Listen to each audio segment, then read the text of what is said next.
www.casarema.fr. Je vais t'amener dans la dimension. Il y a que l'on femme. Dont ton cœur même est un piège. Tu peux te détruire toi-même. Mais dans la dimension comme maman, une mère. Il y a un bateau à la maman, c'est à côté à thé. A raison. Quand la femme est une femme, à côté à thé, parce qu'elle est sa femme. Parce qu'elle est portée, elle ne porte pas la vie. Mais Paul lui-même a dit, à moins qu'elle soit une mère. Parce que la Bible déclare, qu'est-ce que dit la Bible? Il faut tant la Bible, maman. Papa, la Bible, partout foulera la pointe de tes pieds, je te donne ces liens. Possession.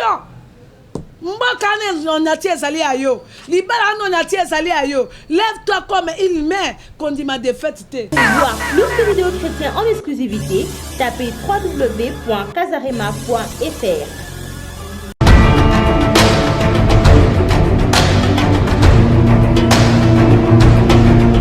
Nouveau sur Casarema, la box Orao TV.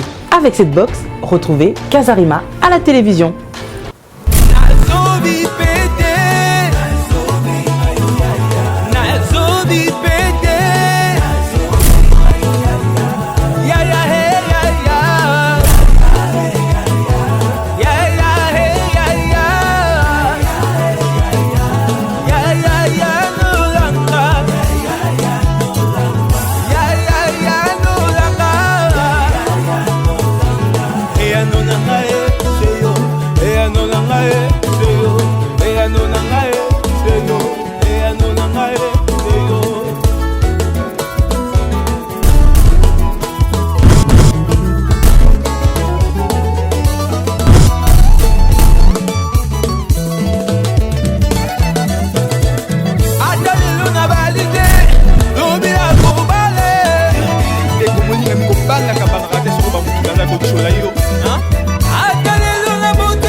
Avec la box Orao TV, c'est toute l'Afrique dans une seule boîte. Pour voir plus de vidéos chrétiennes en exclusivité, tapez www.casarema.fr. Bonsoir les bien-aimés de Casarema. Bonsoir et bonne fête de la femme chez vous. Bandeko topesi bino mbote, bino bolandaka biso na Casarema. Bandeko ya émission Sauver pour sauver. Na banzi boluka kibiso tozali mwa mikolo eleki me tozali Casarema eyambaka biso mikolo nyonso na kati ya émission oyo Sauver pour sauver.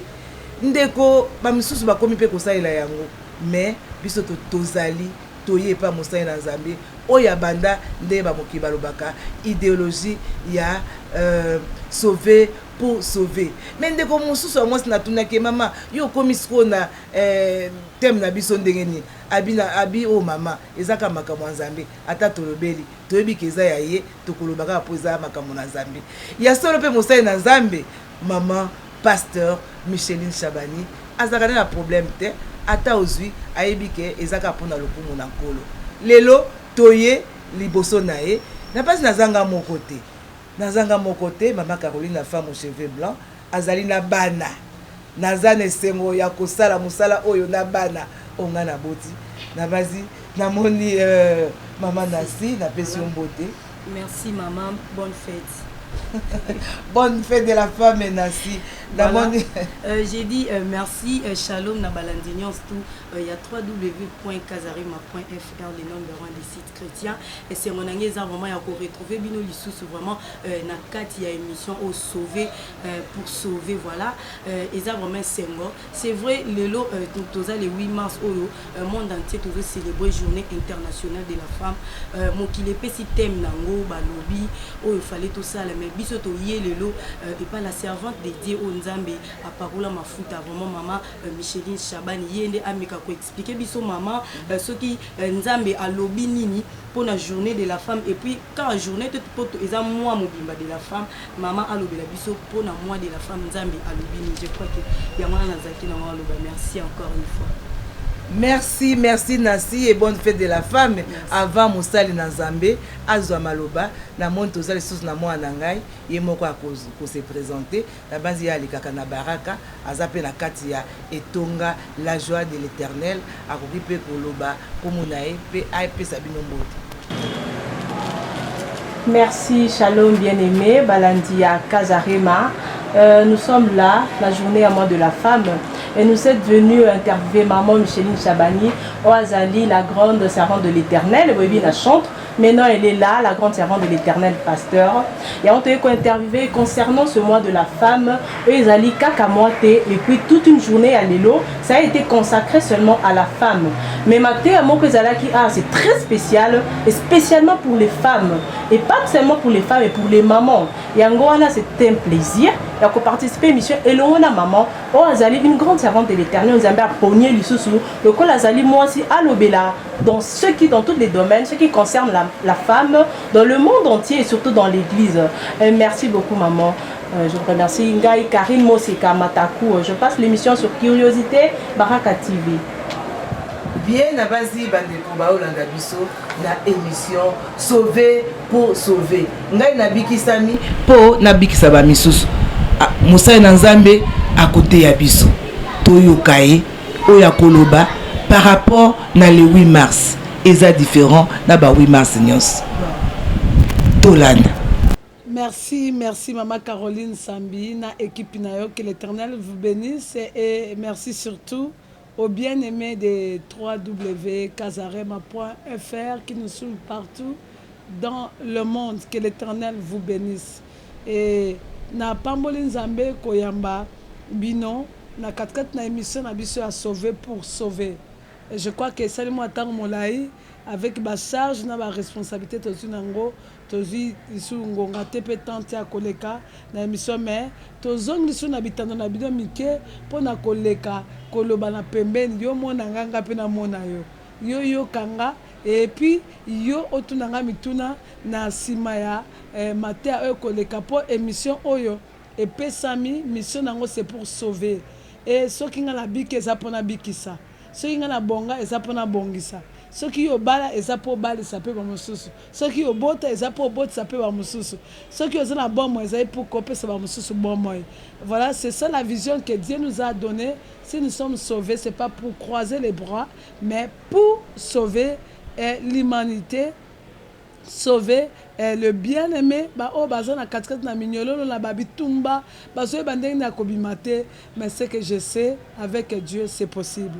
Je crois qu'avant de parler, il y a qu'au passer un message, un jour, na ko invité oyo molinga mozola nangai et na etandolike et là où tu es, si tu peux t'incliner et ensemble nous allons prier et recommander ces moments entre les mains de notre Dieu. Père, au nom de Jésus, Seigneur, je viens te rendre les actions de grâce. Je te bénis, Seigneur, Papa, pour cette opportunité qui nous est donnée, pour mon frère et pour ma sœur, Seigneur, que tu as disposé pour qu'ils nous écoutent, Seigneur, au travers les ondes, Seigneur notre Dieu. L'Éternel, nous implorons le pardon de nos péchés. Pardonne ton fils, pardonne ta fille, pour que nous soyons en ce moment lavés dans le sang de l'agneau. Parce que la Bible nous dit que tous nos péchés sont privés de la gloire. Nous voulons que la gloire soit libérée, Seigneur. Que la gloire soit le bénéfice de tout un chacun. Seigneur, que le sang de Jésus nous sanctifie, nous donne l'accès, Seigneur, à tes promesses. Que le Saint-Esprit soit disposé, Seigneur, pour bénir. Parce que tu nous as promis, tu as dit, je m'en vais au Père. Je ne vous abandonnerai pas, je vous enverrai le consolateur, le Saint-Esprit. Seigneur, nous demandons à ton esprit d'intervenir, d'être maintenant là, à nos côtés, Seigneur, pour qu'il puisse convaincre, pour qu'il puisse corriger, pour qu'il puisse bénir, délivrer, car c'est la mission de l'intercesseur, cher Saint-Esprit. Notre ami, sois là, au Père, quand je connais tes capacités. Tu as les capacités d'opérer même de loin, même de près. Laisse que la mission de Jésus soit accomplie pendant cette émission. Au nom de Jésus-Christ, avec des actions de grâce, nous disons Amen. Bien-aimé, je vous dis bien-aimé, je vous dis la bienvenue dans la émission et à Sauver pour Sauver. Je crois que si l'Éternel a permis que nous puissions avoir cette portion, la grâce de parler de sa part, ce n'est qu'une bénédiction que Dieu a disposée pour nous. Notre souci est que qu'on ne soit pas sauvé seul, que tout le monde puisse être sauvé. Même les pécheurs, même Oazolela, même Oazamosumuki. Nzamba ayaki pona basumuki, ayaki pona batumalam te na sela moy, mais ayaki pona basumuki. Tala penser en Nzambe, o Nzamba tie biso na mutema, ndenge mosala Nzambe, maman Caroline atunaki pe na okaki yana sikoloba ke bapusani pembeni na biso pona koloba ke penser en Nzambe eza nini pona mois de la femme. Et surtout pour le 8 mars. Le message que j'ai pour vous, bien-aimés, je ne sais pas à quel moment, au Kolandabiso, permettra le banan, le soir ou la journée, tu seras béni parce que Dieu, il est l'alpha et l'oméga. Et Aza, omniscient, omnipotent et omniprésent. Et là, je vais seulement parler de la femme. La femme, soit, et la femme plutôt, je vais parler. La femme, lève-toi pour ta nation. Lève-toi, sois une mère. Je vais parler de la femme en tant que mère. Alléluia. Gloire au Seigneur. Je veux que tu sois vraiment disposé. Au quoi que bien en attend et pendant tout à l'heure pour avant que tu que le bateau retient peut te adorer Nzambe ensemble la bino pour les émissions de côté après aux attend il y a retour na mituna peta ko bondela na baka o na ba question bosa ko poser biso. Je crois que beaucoup de la journaliste pour que ba ko poser ba question o ko ko tungisa motopone yano na yebi ke ata to monena na physique te mais na nzela molimo pe na nzela habitando okozwa réponse na yo po to moni Nzambe ko sala na musika batebele baza ko porter ba témoignage. Bien-aimé, thème na biso ezali ke femme, lève-toi comme une mère dans ton pays ou dans ta nation. Et comme tant que la femme se lève comme une mère, je vais parler de la femme et de la mère. Il y a différence entre une femme et une mère. Bien aimé, pour parler de la femme, nous allons ensemble découvrir les Écritures dans le livre de Ecclésiaste. Ecclésiaste, chapitre 7, au verset 26. Papa, maman, oza maman, non le belaka ba maman te, non le belana ba maman, ba papa, maman. Et nous sommes le mois de la femme. Et n'oubliez pas que la Bible appelle tout le monde et les hommes. Nous sommes les épouses du Seigneur. C'est-à-dire que Jésus-Christ, il est l'époux. Et nous sommes ses épouses. Et quand je parle de la femme, je vois l'église. Je vois l'église. Donc, ata papa ko sape na yo te kutu zo occasion déjà benga bande comme surtout et pour la biso ande na biso ba na biso na poto et partout na yebi ke kuna téléphone ezala moi ngolo ata pourquoi pas sacrifier même crédit pour appeler l'autre lobi na elanda maman Chaban. Il y a une bénédiction qui est derrière le message qu'elle donne. Et voilà, tokena Ecclésiaste chapitre 7 au 26e verset. Que dit la Bible? Et j'ai trouvé plus amer que la mort, la femme dont le cœur est un piège, est un filet. Et donc le maçon des liens, celui qui est agréable à Dieu, lui échappe, mais le pécheur est pris par elle. Ecclésiaste azoloba na moni na katitat na mokili oyo. Moi si oyo azali bololo koleka même liwa o mutema na eza bololo de motema na eza lokola motambo et donc maboko na ezali basinga moto ya zoto sanzambe akoya na maboko mwasi ya bongo te mais moto oyo azoto sanzambe te yenda akokuya pe akose retrouver pe akotomber la piège wala. Bien aimé, pendant que je parle, laisse que Dieu puisse te délivrer, que tu ne sois pas une femme piège. Que tu ne sois pas un piège, mais que tu sois une bénédiction. Amen. Tika te batebele na mokili oyo omona bato mosusu bazwa malere na bango mpo akaka akutana na piège avi na ye akanisaka ake kobala me akutani na piège akanisaka abotami ake kosala me akutani na piège babengaki ye lokola David na mateya mo na teyaki babengaki ye lokola David auprès de Saoul aye kobeta lindanda esepelisi mokonzi lindanda ekangoli mokonzi me mokonzi yango ntango milimo mabe ebimi David angala mwana oyo mokonzi tata mobimba tindi alobi kende guerre ntango ake na guerre ake kolongola bitumba basi batelemi babandi koyemba David a tué 10 000 et Saoul a tué 1000. Quand à Saoul et Mataki et comme une piège pour David. Bolam et boteli David bitumba. Donc il y a des gens au bakena ko sala bolam mais bolam moi no linge boteli bénédiction mais et boteli piège. Bien aimé, il y a des gens qui sont des pièges. Alors si on kutani na piège en dengue wala, il y a une solution, c'est Jésus-Christ de Nazareth. Tu ne vas pas combattre avec la chair et le sang, mais tu vas combattre avec la sagesse du vent. Alors, si tu veux être une bénédiction pour ton pays, tu veux être une bénédiction pour ta nation, pour ta famille, ne sois pas une femme.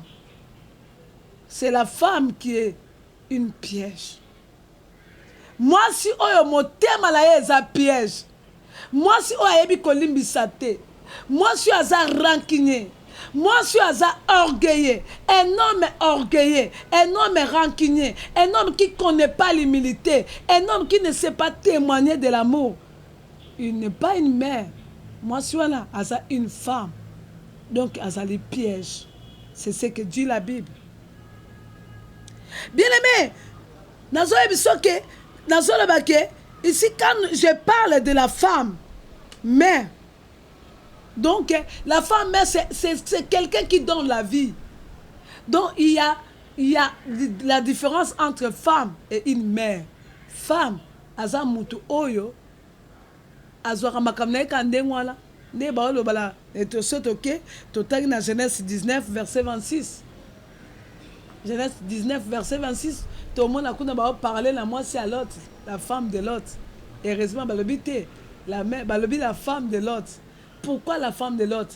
Parce qu'elle était attachée au matériel. Quand quelqu'un est attaché au matériel, il n'est pas une mère, elle n'est pas donneur de la vie, elle est une femme.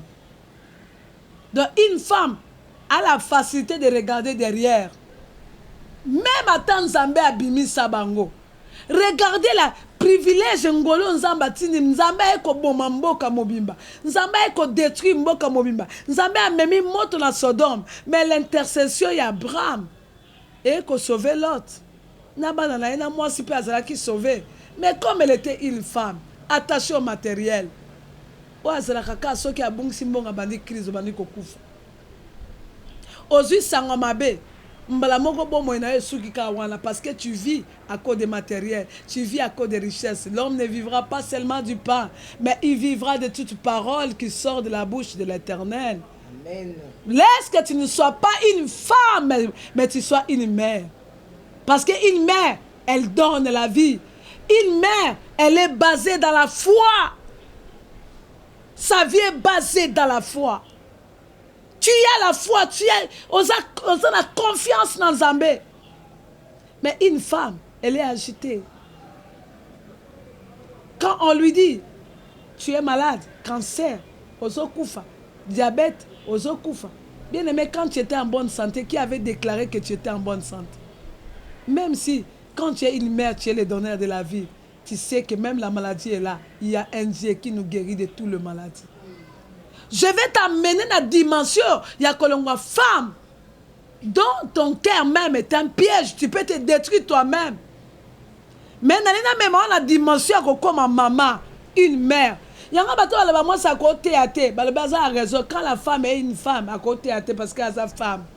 Parce qu'elle est portée, elle ne porte pas la vie. Mais Paul lui-même a dit, à moins qu'elle soit une mère. Alléluia. Amen. Abi, la femme qui peut prêcher, à moins qu'elle soit une mère, parce que là, elle donne la vie. Bien aimé, est-ce qu'on ne passe à botte, on ça on a mis balle, on ça on a papa, on ça on a moi, c'est parce que moi, ça a la capacité. Il y a qu'à surmonter, il y a qu'à supporter, il y a qu'à aider. Rekamashaka. Et si quand on se sent en faiblesse, que le Dieu que je sais te donne la force. Tu as la capacité de le sortir là où tu es. Tu as la capacité de vivre autrement avec l'Éternel. C'est possible. C'est possible.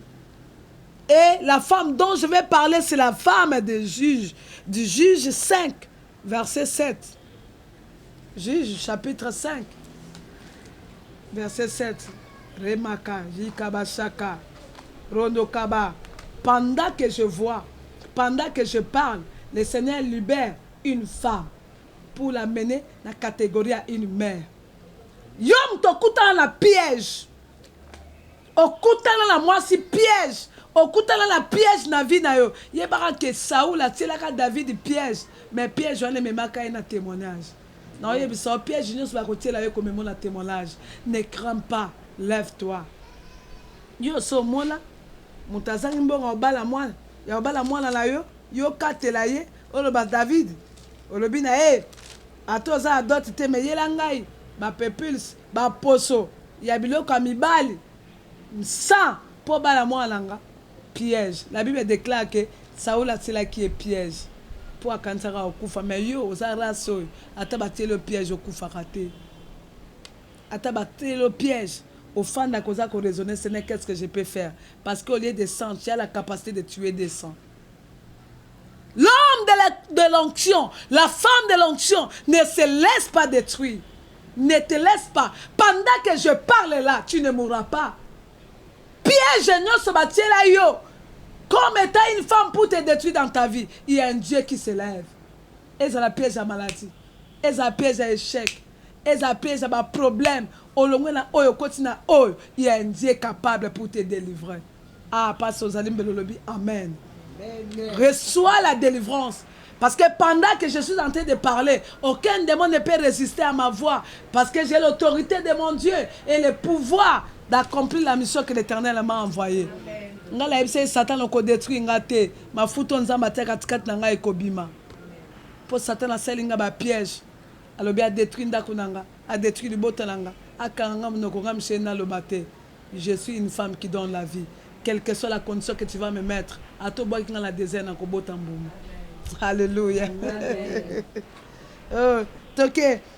Bien-aimé, Juge, chapitre 5, verset 7. Écoutez ce que disent les Écritures. Les chefs étaient sans force en Israël.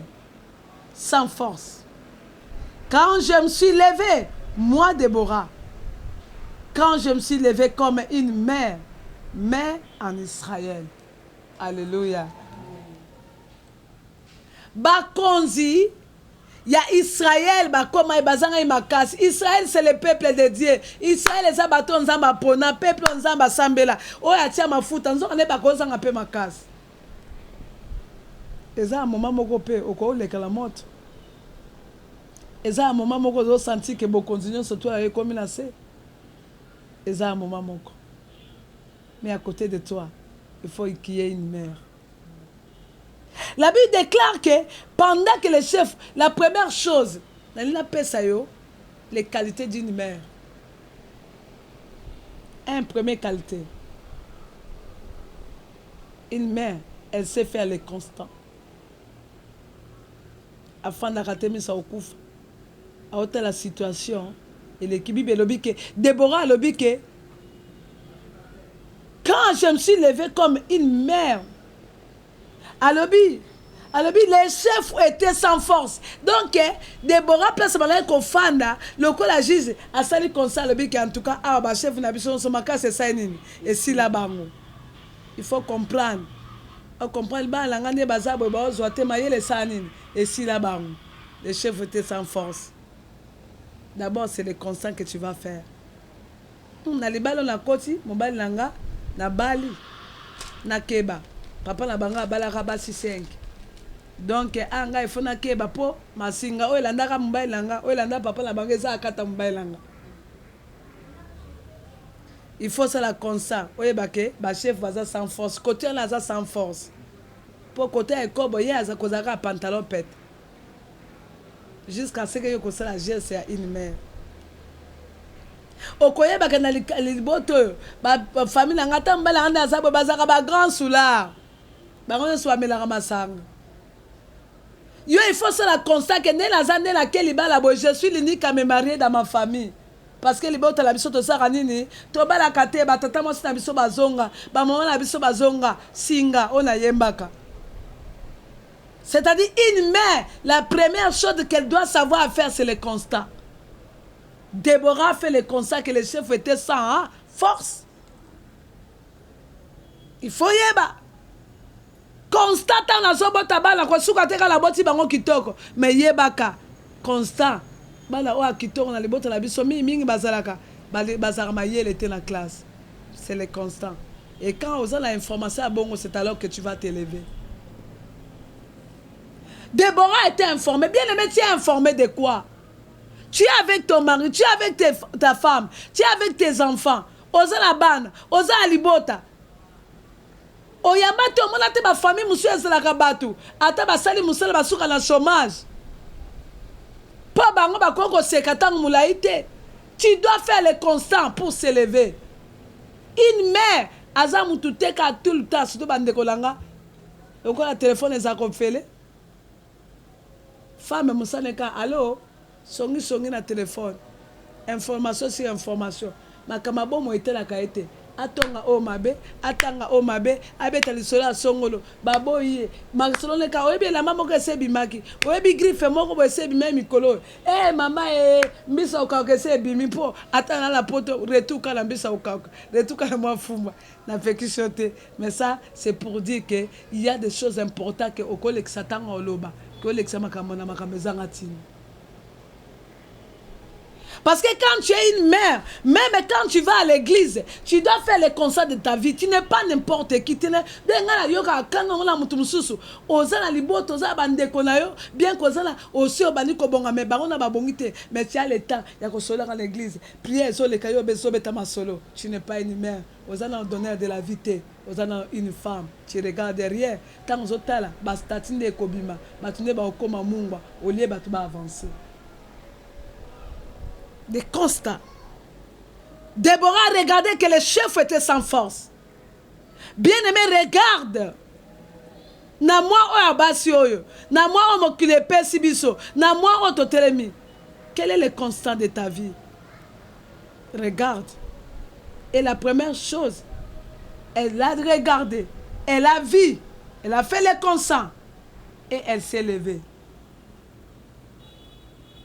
Une mère, elle s'élève.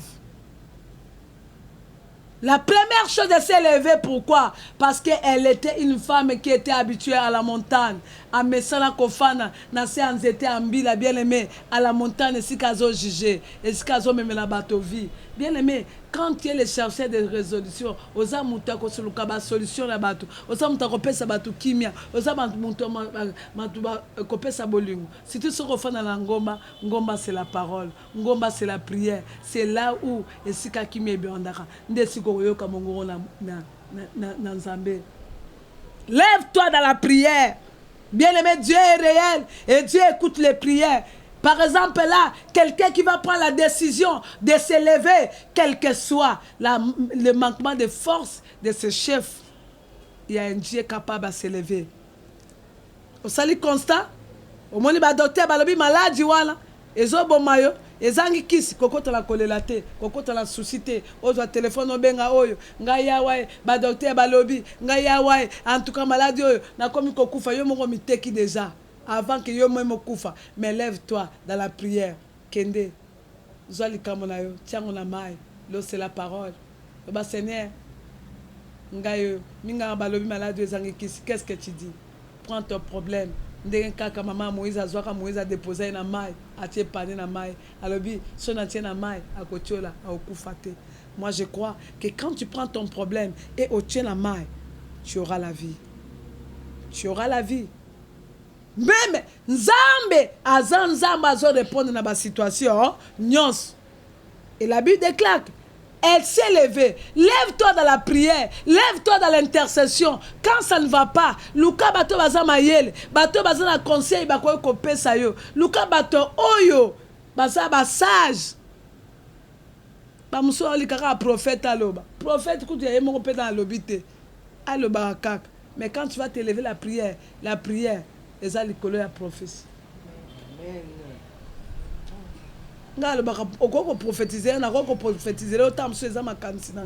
Mais quand toi-même tu vas t'approcher, tu vas t'élever, tu dois apprendre à prier, à parler avec le Père. Tu dois apprendre à intercéder. Élève-toi. Va voir le chef. Elle n'avait pas croisé les bras. Elle s'est élevée. Elle est partie voir Barak, général. Alors, le Seigneur me dit, lève-toi, allons. Tu dois apprendre à encourager ton mari. Tant azor le la moi te mi bali bali la pam pam. Azor déjà musa laisser bébé. A oser là. O pesa e courage. Yo kayo. Eh. To suka wapi. Musa on peut bébé ndenge nini? Hein? Eh, mais maintenant qu'est-ce qu'on va faire? N'importe où. Na ba courant na ba gazon non. Si tu es une mère, tu lui diras mon mari, le Seigneur va s'élever. Na ba que la biso mon peut payer, il y a un Dieu. Na yebi que ba problème et banga kanzambete meto saraye. Pour mon pépé. Et ningana et ningisa na Yesu na ba disciple na kata boîte. Mais tant encore la téléma à loba liloba. Puis mon pépé se calme et j'ai foi. Quand tu vas t'élever dans la prière, il y a une solution qui est cachée. Quand tu vas t'élever dans l'intercession, il y a une solution qui est cachée. Lève-toi comme une mère. Crois, il y a un Dieu, le Père des orphelins. Il y a un Dieu, le défenseur de la veuve. Jeune maman, elle ne sait pas quoi faire. Je lui ai dit, il y a un Dieu qui sait prendre en charge les orphelins. Crois que tu es capable. Il y a autant que ça va dans la de sa classe. C'est possible. Quand tu vas t'élever, na ko confesser négativement te. Oh na mboka la boy, mboka to fani misale za la passe, misale ko za la passe pour na batumsu pour na yo témoin dans la bras. Même na désert ma ekobima. Pas matin na kat na désert, nzamba yo ka mongongo Ismaël. Yo pe na mboka oh Seigneur. Na omona na oyeb sankolo langa. Yo mutu ozolela musala. Oyebi ndenge na bala tetika nzambe na nga fungula olola. Apesa musala. C'est possible, mais il faut t'élever comme étant une mère. Il faut t'élever. Commence à confesser. Parce que la Bible déclare, qu'est-ce que dit la Bible? Il faut t'en la Bible, maman. Papa, la Bible, la Bible. Partout foulera la pointe de tes pieds, je te donne ces liens. Possession. Lève-toi comme une mère qu'on dit ma défaite. Maman moko abenga na Bruxelles. Ayebisinga maman, libala ngezo kufa. Mobile langa moi été. Non, je crois que un jour à Tatrotia, to banote ba téléphone moko ka ba témoignage ndenge nkola zo visiter bat. Abi maman, banzela mobile langa poni. Ngala yebisenga lobi. Naza programme mona sala ka koyamba batu, la voix de la sagesse. On a consulté Salomon pour la sagesse. Et ça, un moment où mais c'est un moment qu'il faut parler. Je lui ai dit, madame, on va parler. Accompagne ton mari. Et tu vas voir, divorce, comme la porte, et qu'on s'arrête. Il n'a pas moulin en pour Abenga. Le lot libala nae, et zongi, et zona kimia, on colla pas moulin à 4 à Bruxelles.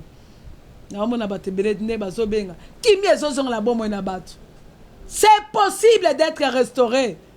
C'est possible de recevoir la guérison. C'est possible de recevoir la vie. Mais lève-toi comme une mère. Tant en situation, ils ont téléma. Et Déborah télémaki. Et tant à télémaki. La Bible déclare qu'elle s'est levée comme une mère en Israël. Elle avait choisi ce Dieu-là. Elle a encouragé. Deuxième chose, sois courageuse. Le courage. Quel que soit le problème, quel que soit le tumba. Et le caliboso Satan a l'ingaoui, bah, on peut courage.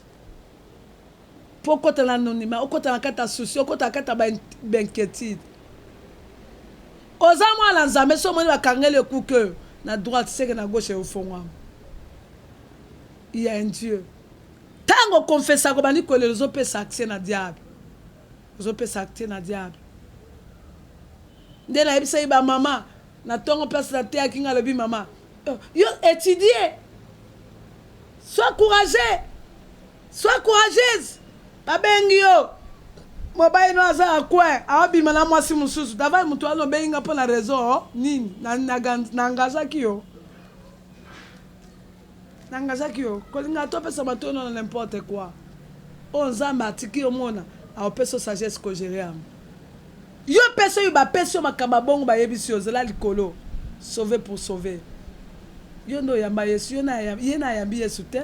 Oyebi libota la bango bazala banduma libota la bango bazala basi ebele. Ele ko na ezo benda yo. Lo lenge na yo ko agir, lo lenge na yo ko telema et ko déterminer victoire na yo. Ah, azana quoi? Bamona ke bona mwasi gloire au Seigneur et le kaliboso na lingala yeba na sala na yeba le quoi Déborah qu'est-ce qui se passe moi ça ngaza ndengeni et le on est sali mobile le bala nga je t'aime le loi tikanga et le on est sali et désordre est-ce que nini na bala mungala siko ngala mkongo na komo lambele bafumbo ah oui lève-toi comme une mère moi na mungala bato komo lambele bafumbo au kanisa liboke ya maman na bango. Mais tant que tu bango bongo, ce que tu dois faire, c'est aller apprendre comment on prépare le liboke. Au kangai nandako, au ko retenir. Aux arasalité, à reprocher kaoni. Tala, est-ce que le coach na coaché? Pour voir plus de vidéos chrétiennes en exclusivité, tapez www.casarema.fr.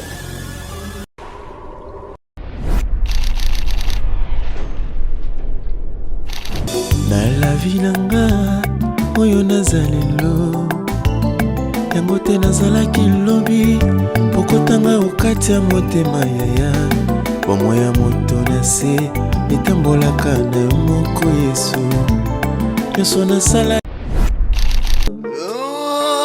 comme au jour au-delà des Jourdains.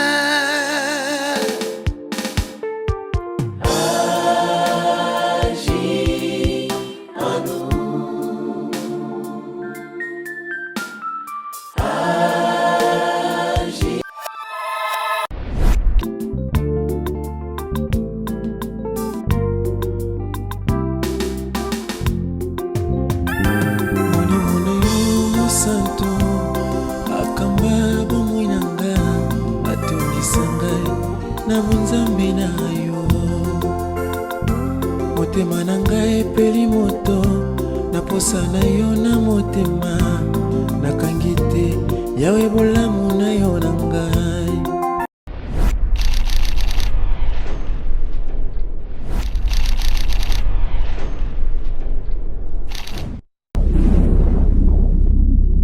Casarema.fr.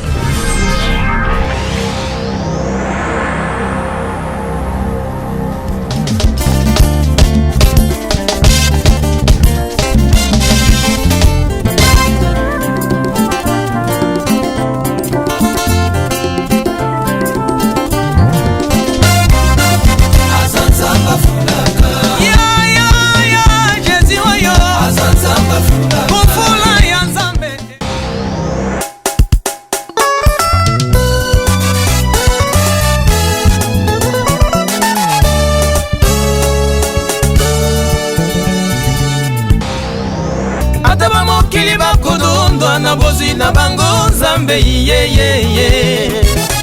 akipate Nzambe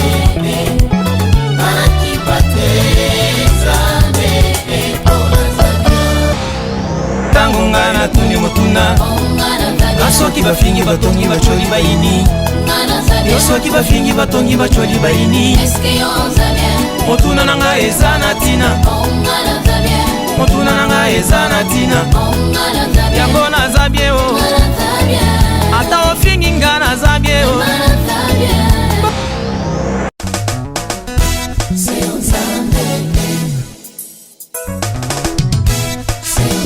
tango telemi oza kobundela ngai na batambi o na nsima naza kozela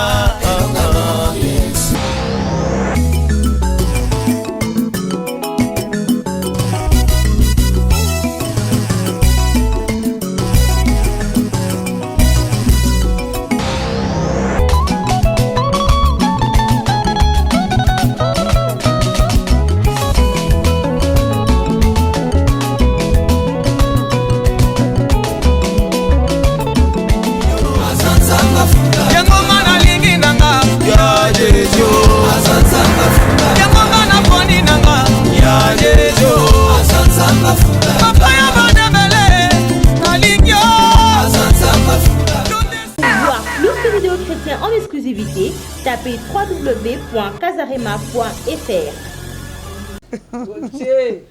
Alléluia. Lève-toi comme une mère.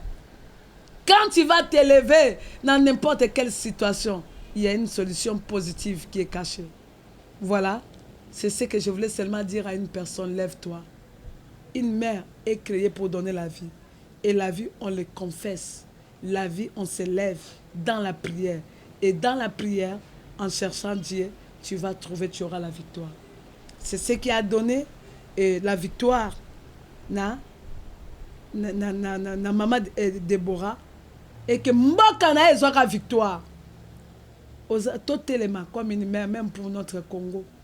Ne parlons pas, ne maudissons pas notre terre. Bénissons-les, quel que soit. Oyo, Ezoya, quel que soit Ezo Salam. Nous nous lèvons comme une mère. L'ennemi des Congolais sera englouti. Mais l'Éternel va s'élever. Pendant que les barraques bazali makas, ils sont totalement comme maman pour donner la vie. Pour donner la vie. Et je vous dis, Déborah s'est levée. Déborah a regardé Général Barak. Alors, comme toi, au boy, je te dis, victoire. Et Koya Lanzela à moi. Et je te dis, quand une mère se lève, la victoire arrive. Bota la nation, bota la pays où ils ont la guerre, le bas c'est comme président de la République. Et ils ont un bon monde. Tout na Libéria. Nous voyons aujourd'hui comment une femme peut diriger. La femme est créée pour la vie, c'est pas pour détruire. Ne détruis pas ta scène, ne détruis pas à cause de la hasard songité. Ne détruis pas ton église. Ne détruis pas ton pasteur, mais lève-toi à l'intercession. Quand tu vois les choses mauvaises, quand tu vois les défauts, lève-toi à la prière et cela va donner la vie dans ton église, dans ta maison, dans ton pays et dans ton travail, partout, même à Ban. Tu n'as même pas le temps de parler avec les enfants parce que tu n'es pas élevé comme une mère. Au ganga kakak, au tombo kakaka. Moi, je préféré à que nous se confie dans le Taliban à Kenayo. Parce que aux maman katière, parce que aux papa chien méchant. Tu dois t'élever comme étant quelqu'un qui donne la vie. Il y a un moment tu peux tenir au conseil la rigueur. Il y a un moment tu peux dialoguer comme les amis. Tu dois t'élever comme une mère. Cette génération perverse, quand nous allons nous lever avec la prière, la victoire nous sera donnée. Je prie que la victoire te soit donnée au nom de Jésus-Christ. Partout où tu étais une femme, qu'aujourd'hui l'Éternel t'élève comme une mère. Partout tu as échoué parce que tu as été une femme. Laisse que le Seigneur fasse de toi, dans ce mois de mars, que tu deviennes une mère. Même dans ton travail, que tu sois celui qui donne la vie. Dans la prière, Dieu va gagner. Et je crois que tu ne peux pas t'élever comme une mère. Tu ne peux pas avoir la victoire sans Koyama Jésus-Christ. Jésus-Christ a sa plaque incontournable. Tu ne peux pas. Aleki bangam, aleki banin. Yangola yo mutu. Oso passer temps là on a koyokola ba démon, yokola ba ange. Les anges sont plus puissants que les démons. Passe ton temps à utiliser les anges, à comprendre la mission de Michael, de Gabriel, Baza Ebele, Oye Baba Ange, ba démon va repasser, et puis battre les maralibosa ba ange. Et je te dis que Dieu, c'est un Dieu de grandes victoires. Mon tout à qu'on dit ma Yesu, au bangaye, au tosaye, au échoué. C'est que je sais que tu n'échoueras pas. Voici, avant que Nazong Samalobi pas, bah journaliste Nabiso, n'enga kakoyeb sandeko nano yambi Yesu te, osaki découragé, ozaki dépassé pamba to ozomona ke okoma sans force makambo nyonso tu makasi esila yo bandoki basiso ya makasi okomaka akobanga-banga mais lelo nzambe alingi asala yo grâce mosusu asika otelema lokola mama mpo mona bikamwa oyo nzambe akoki kosala na bomoi na yo nalingi kaka place ozali otia loboko no na motema na olandanga na se ya libondeli oyo guma moto na yo soki dano pesa bomoi na yesu te soki boza libota bosimbani parce que je vais prier na ba obayamba yesu te pote ozwa lipamboli ya kozala mère mpe ozwa elonga sisera ya vi na yo akufa bapiège nyonso to baosalela yo ekoya il faut yamba yesu togumi mutu loba Seigneur Jésus je viens à toi je te reçois comme mon seul Seigneur et mon Sauveur. Viens dans ma vie, habite dans mon cœur. Seigneur, pardonne mes péchés. Fais-moi grâce d'être une mère pour que je donne la vie. Seigneur Jésus, délivre-moi et sauve-moi. Merci de m'accepter parmi tes enfants. Je t'accepte comme mon Seigneur et mon Sauveur. Amen. Je vais prier pour toi. Soyez les bienvenus dans le royaume des rachetés. Boye bolam na kat na bana oyo bazondi manzambe oyo bazondi make elongo na nkolo bolam moko eza kolanda biso elongo na nkolo bomo ezali voilà nazo pambola nzambe pona yo nazo gumba siko moto mabota nyonso tu elandaki nga guma moto place ozwami simba na loboko c'est que je sais le Sisera qui s'est élevé dans ta vie comme toi tu t'es élevé comme une mère le Sisera va tomber. Et maintenant, je vais prier. Quel que soit le Sisera. Votre Sisera peut être la maladie, peut être le divorce, peut être la pauvreté, peut être la confusion, la querelle, la mésentente, c'est ça le Sisera de ta vie. Comme tu l'as identifié, ce sont les liens, ce sont les lois établies. Il y a un Dieu capable pour te délivrer. Pendant que je prie, il y a une puissance qui va quitter de moi et ça va sortir, ça va te libérer. Au nom puissant de Jésus. Ramakashika, Rokasanda. Père, à ton nom, je libère la grâce. Tu es le Dieu qui m'a ramassé. Tu es le Dieu qui m'a établi. L'Éternel est Dieu de la femme. Déborah s'est élevée comme une mère, Seigneur, en Israël. Et la victoire a été donnée à son peuple. Maintenant là, je me lève comme une mère. Pour mon frère, pour ma sœur, pour mon enfant qui me suivent, Seigneur. Qu'il soit délivré au nom puissant de Jésus-Christ. Situation nyon surtout. Oye tellement le la piège na bon moi na yo. Et quoi ya la combo na Yesu. Naza ko déclarer. Ba piège nyos. Oh Saoul la vie na yo a telemisa. Oyo si sera a telemisi pour la koyo ki sa soni. Pour la kolelisa yo. Dans le nom de Jésus. Ya quoi ya na combo na Yesu Masia. De la même façon si sera quoi ya kana maboka mwasi. Nous avons déclaré malade dans les osouka. Cancer, tuber, osseuse, diabète, sida. Je maudis toutes les formes de maladies. Gastrite, je te maudis au nom puissant de Jésus. Tu libères la fille et le fils d'Abraham dans le nom de Jésus. Ba trouble de comportement, ba crise surtout aux osala et s'arrêter. Yom tola la katenza ma rebisi nanga. Nazako stopper. Esprit nyonso to akozanga pongi dans le nom de Jésus. Nous allons libérer pour tout pour nous là. Au banda le loko banda kolala na komo la Yesu Masia. Je me lève contre une mère. Contre toutes les oppositions sataniques. Je me fais à cela au nom de Jésus. Je suis sauvé pour que tu sois toi aussi tu sois sauvé. Sois libéré. Confusion et s'arrêter na komo la Yesu. Ba singano surtout libota no za kolanda yo. Na katiango dans le nom puissant de Jésus-Christ. Et je déclare la libération. Tu es libre. Au nom de Jésus-Christ, la grâce de Dieu est descendue. Et maintenant, tu vas vivre la gloire. Dites Amen 3 fois. Amen, Amen, Amen. Est-ce que quelqu'un peut dire je suis sauvé? Et ensemble, acclamons le Seigneur.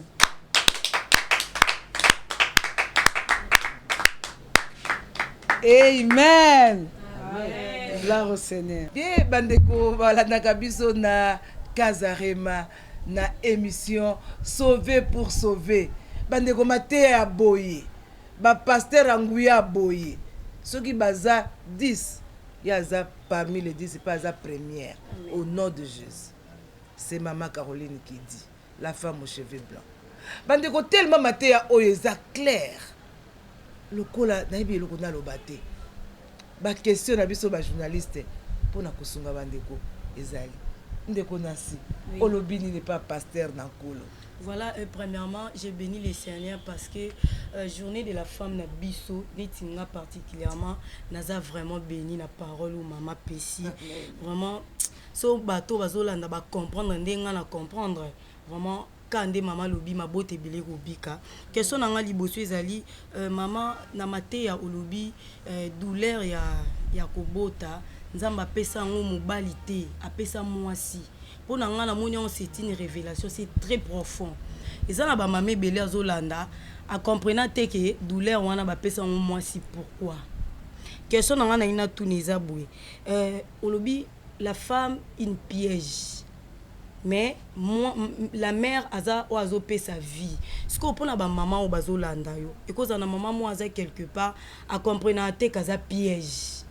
Oko aider nini à comprendre que ndenga vivaka aza piège aza une femme aza mère te mais aza femme piège oko aider maman na zolanda ndengi na zone dima et que nzamba osala quelque chose na bandeko bazolanda biso so to lobi que to révéler que douleur akobota nzamba pesa mibale ta pesa basi parce que moi c'est aza capable nzamba zobenga aide oyebi na nzemo moko na yemba yawe nazala kola nzete alikemba oyo elingi kokwea soko osimbinga te na kokoma na mission te.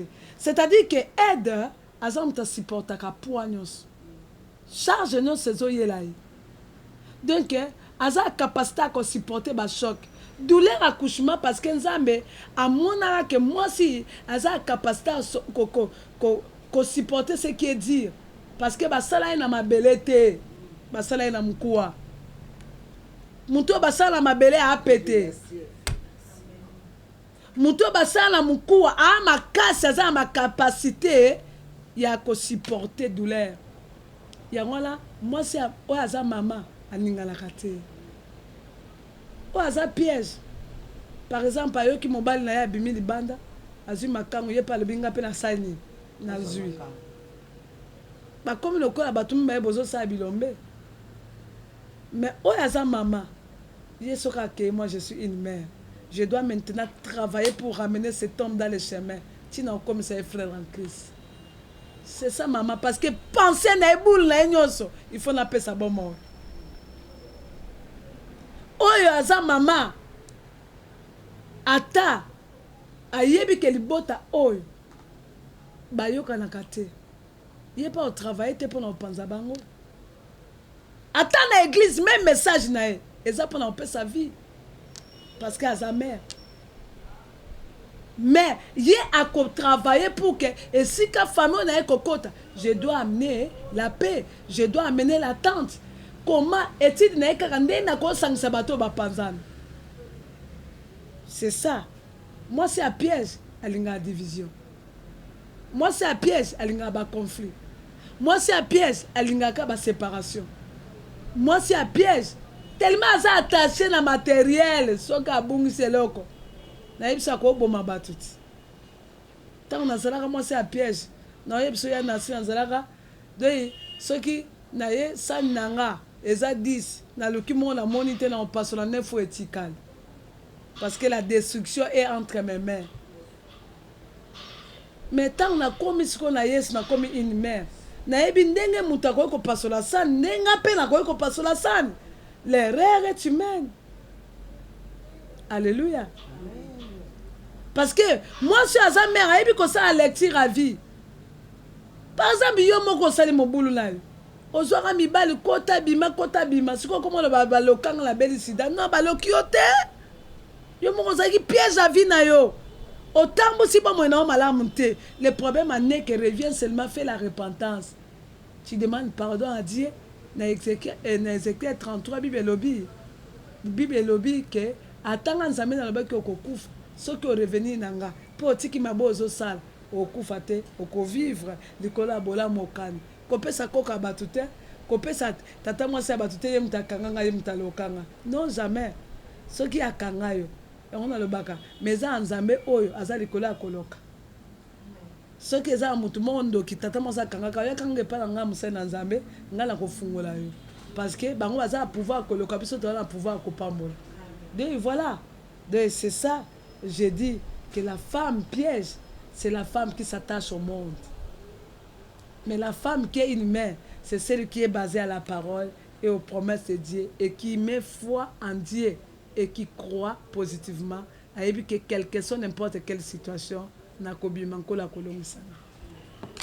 Bien bandeko bozolanda biso sauver pour sauver biso toyoki yo ntango ozoyoka wana okoyebisa mpe bamisusu Nancy toleki epai ya Moseka Karine Moseka okoki kopose mosali na Nzambe question. Oui, je suis très honorée. Il a proposé maman Micheline Chabani, Azali pasteur, une grande servante de l'Éternel, la femme qui a les bons zambés. Donc quoi. Donc ce qu'on y est pas ne coûtant dans les bons zambés parce qu'elles ont coaché, elles ont stage, dans répondre à nyos, on n'a pas collé donc ma foot en excès. Il y a gwanda motuna maman ya liboso concernant la matière na yoka kiawa, moi si à l'autre.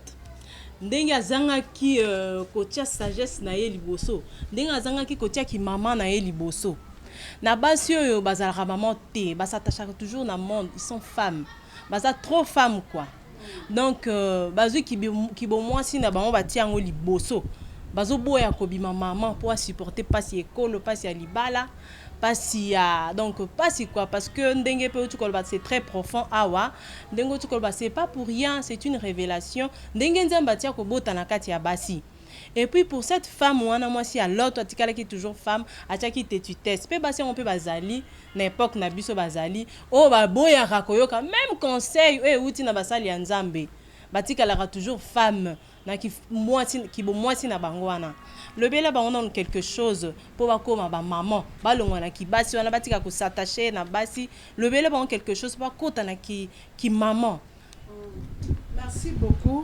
Merci beaucoup Moseka Nkola Pambolayo. Je crois que na koti et puis ba émission ebele et même abiso pour que ba se bele ba se découvrir avec Maté na biso auto teza makamoto yoki auto vivre auto moni auto pratiquer pe de lonko la pesi biso et longa la 4 na yango. Je crois que moi ça pendant longa bon moi si c'est facile. C'est koyamba Yesu masia lokola kolope mobikisi. Et après koyamba Yesu c'est être sérieux avec l'évangile. Et ça batebeli bakota na église bakota sa makolo me muteme tika. Muteme kotati. Akota ne ka makolo na kendaka. Nga yango na lobaka même ba na ngam na église ba yebi so banga lonza metata 10 millions te na ozwate na yebi so na ozwango tata offrande no za atinate parce que je préfère la qualité au lieu que la quantité parce que batu mingi bazali muto sa na mabe muto vivre na mabe o préfère ko cajoler pour même le ba offrande même le ba bonza non on doit être sérieux avec Dieu parce que tant on ezata bata sérieux na Nzambe atande ngo mona batebele ba ekokota na évangile bazo sima bakisi ba osela Nzambe ba osela ba osela Nzambe non ils travaillent pour leur ventre mais les vrais travaillent pour le royaume donc une vraie femme pour moi si on a yé Nzambe il faut la sérieux andimi Yesu andimi ko pratiquer le Nzambe à côté na kat na alliance il y a le Nzambe et cette femme c'est elle qui peut sauver la famille. Moi si oyo andimaka ata souffrance nzambaza batongi bafingi oyebike nzambazola bavomi okofana na ndako olipeka uka ke ofana na ndako etona bomengo mais tona ba problème na ba querelle donc quelqu'un qui sait faire face aza bon moi cité aza bon Nzambe alors quand ba moi qui ça to balobaka moi si ndoto moi c'est pas ndoto c'est la tête. Et bah tu quand ça la délivrance quand ce babimi so milimo mabe okoyo bani ko sando soni magorodo au sani magorodo ko sala mpese mais quand tu n'as pas encore lavé ta tête là la délivrance c'est là c'est la tête au ko sala magorodo batia yo et bimi bien sûr mais yo jusqu'à ce que tu vas renouveler ta compréhension mon peuple périt parce qu'il lui manque la connaissance. Jusqu'à ce que tu auras la connaissance, la vraie connaissance de te comporter comme une mère. C'est alors que tu auras la vie. Voilà. Et dans ma terme, je vais découvrir des détails sur un message. Bien, bandeko, bazolanda biso na Kazarema, na émission Sauver pour sauver. Tema mate yango eza penza clair.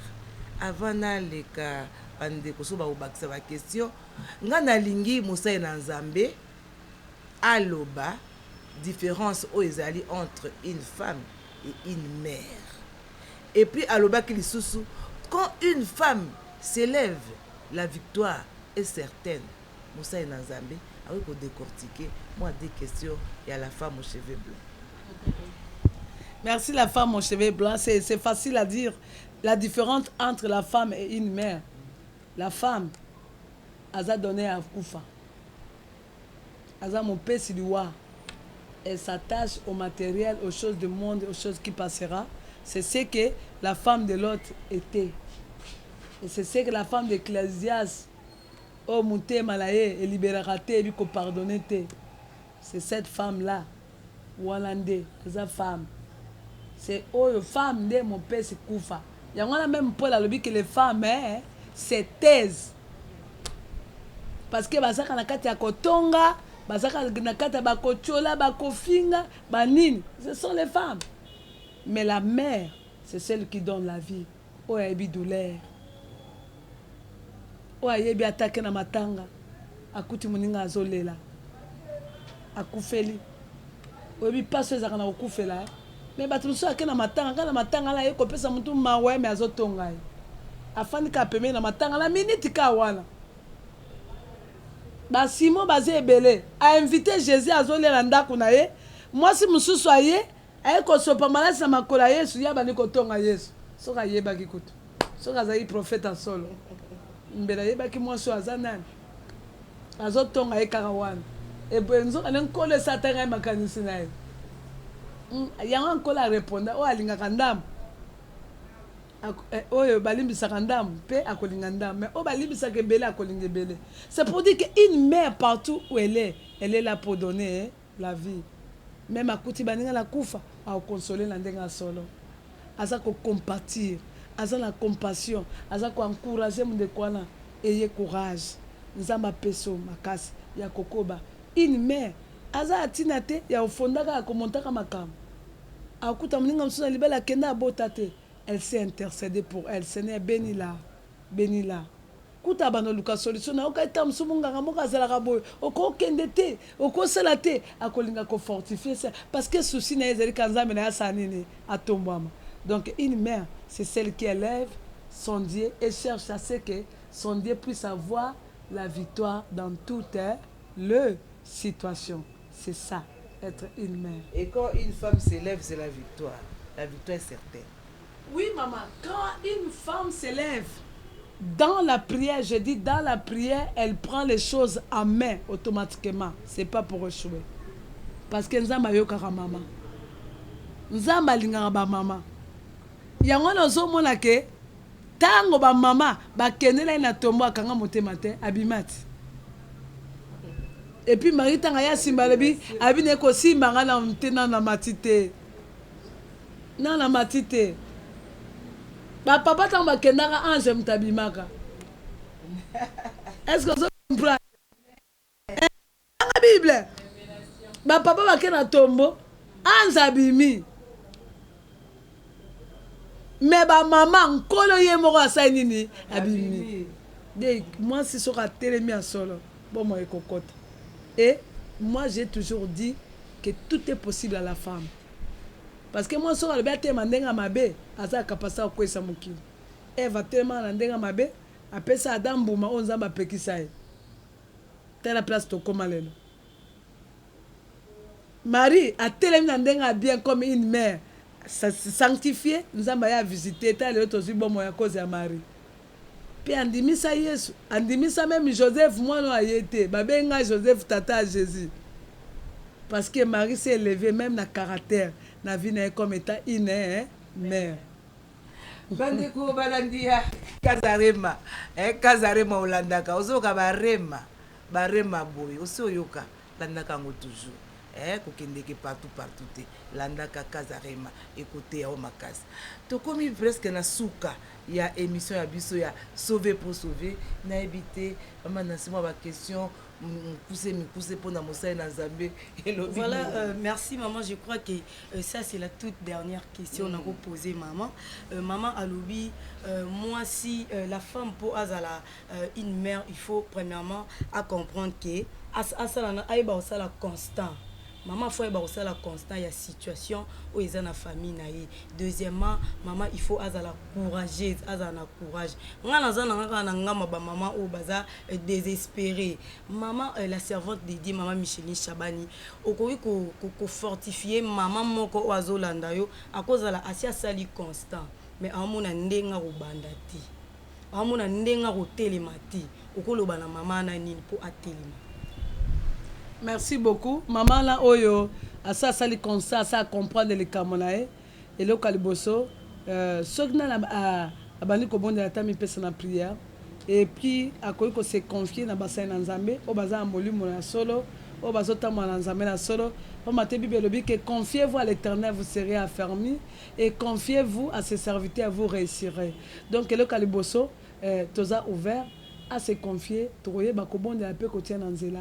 Oyebi mutu musoko okanisa ke oza akata passe nzoka nde passe eza victoire mpona yo mutu musoko okanisa nzambe aza ndenge na si nzambe akotika bozomona ka kolelaka nzoka nde aza na kata kolela no wana nde esika nkembo na ye efandi aza aposa liso osenga ye te aza aposa ozalaka lokola Job 41, plus de 40 chapitres mobimba ya Bible à Job à partir na banda e ba passe na tanga ngoti na 40 ka kolela ka ba camarade ba yo consoler ba yo teya ye wo ba consoler ye pa bani ko koma ko se plaindre est-ce que la sala nini nga pena na tumbaka mbekate nga pena makambe komela nga boy mais na Job 42 kaka premier verset na 6 eloba mingite. La Bible déclare Job est reconnu. Dans la Bible qui était aka malade, azumbongote, bana bakufaye, mais Bible le dit que quand verset dans la Bible Job est reconnu que l'Éternel peut tout. Que personne ne peut s'opposer. Et mutumo taza makoki ya komema molili esika nzama memi pole. Habitant kanza Job atina mutuna que l'Éternel peut tout. Bible le dit il s'est repenti. À 5 cas, pardon. Pour la makamyo sur le but que Seigneur, j'ai parlé sans comprendre. Il fallait makamyo nyonso na ibakake okoki na nyonso. Bitumbo satana zo bontilanga nzambo okoki na nyonso. Et à l'obi tanga se repentir. À l'obi Seigneur, yokanga na kobela opoko yokanga. Tia lite na libonde nanga. Tant ka sisi libonde liwana, Bible lobi retour de Job à la bénédiction. De mutwana schéma yango wana. Tika bilobela Tika komilela, ça le la chose reconnaît il y a un Dieu qui paye tout. Bien Karine, encore une petite question.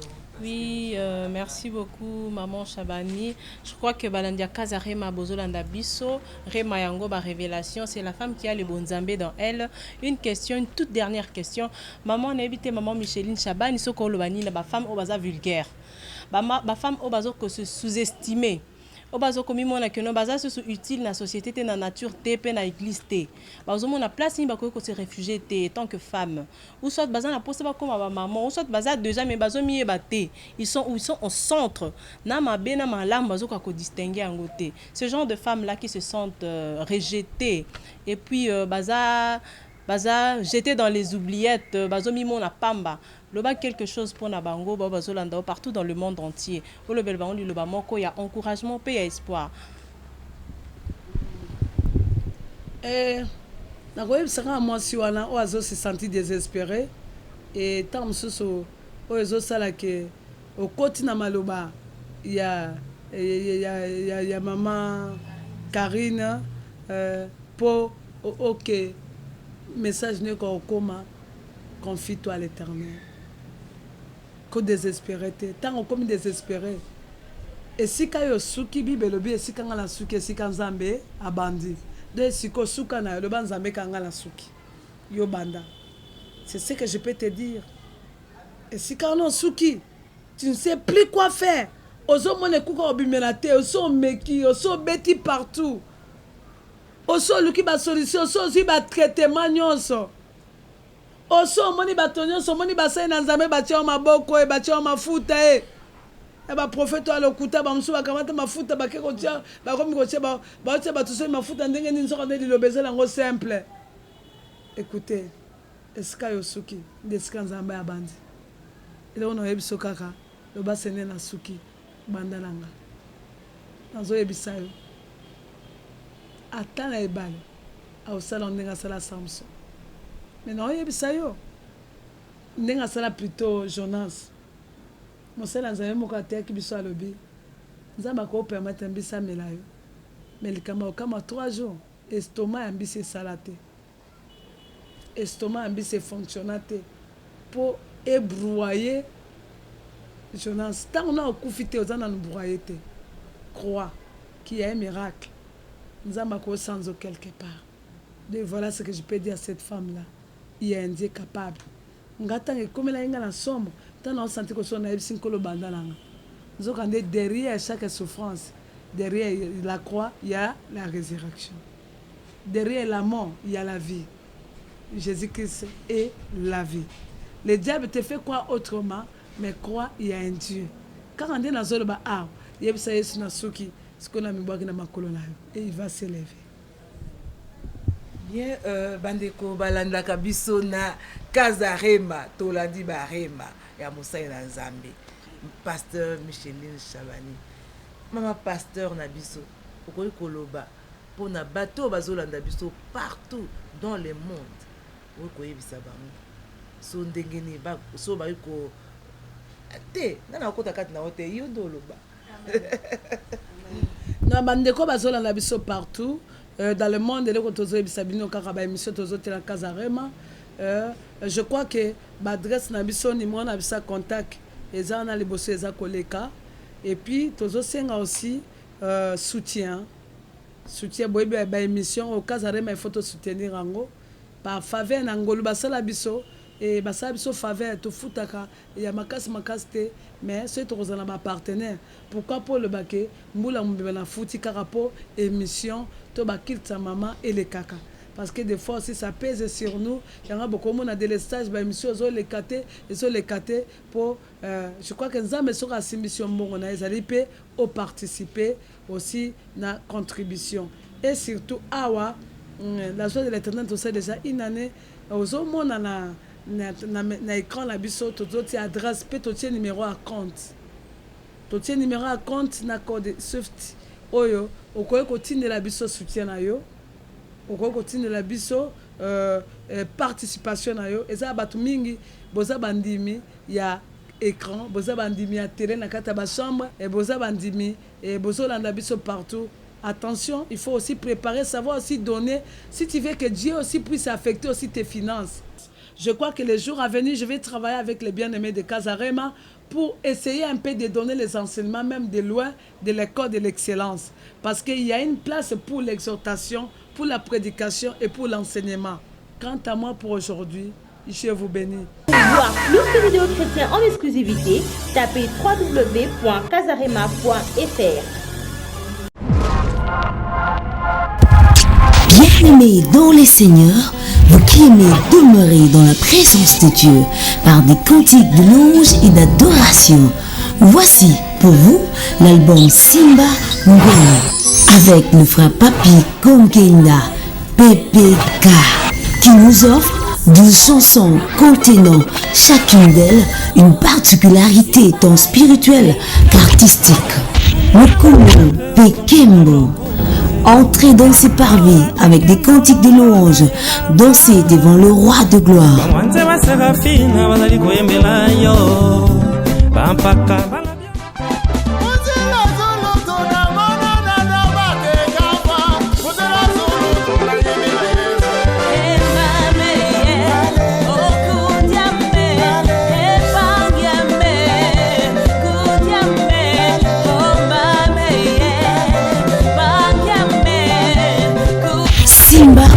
solo. Méditation qui nous rapproche du trône de la grâce afin d'implorer la faveur du Très-Haut sur nos vies.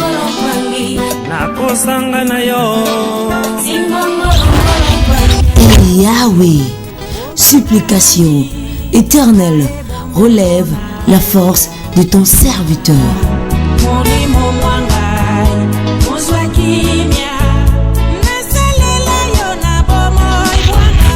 Qui est comme toi, consécration de soi et reconnaissance du Dieu Tout-Puissant, bientôt disponible. Monzamboyo wapi, Nzambaboye, Tokwa wapi.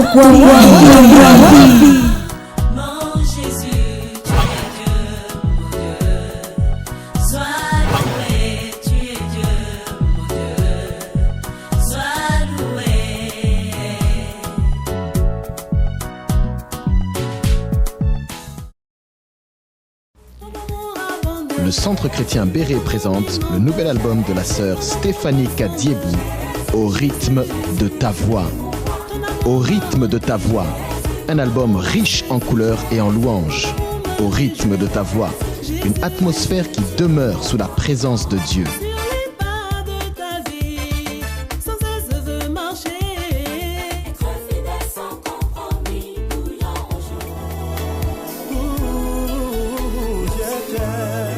Au rythme de ta voix, des titres phares tels que Les noces de l'agneau, Je célébrerai ton nom, Ce que Dieu déclare. Au rythme de ta voix, vous désirez célébrer le Seigneur dans des mélodies rythmées et pleines de vitalité? Un seul album, Au rythme de ta voix, avec la sœur Stéphanie Kadiebou. Le Centre chrétien Béret présente le nouvel album de la sœur Stéphanie Kadiebou, Au rythme de ta voix. Au rythme de ta voix, un album riche en couleurs et en louanges.